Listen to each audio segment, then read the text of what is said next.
ต้องตื่มละปลาพักตบคักกว่านี้นั้น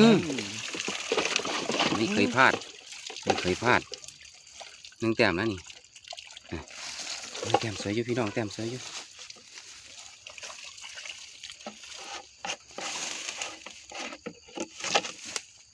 อุ้ยตัวใหญ่พี่น้องนี่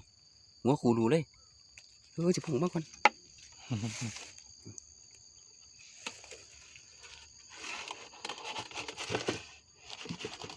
นั่นนี่ครับแต้มยกหัวกระโดดเลย แจ่มสวยขนาดนี้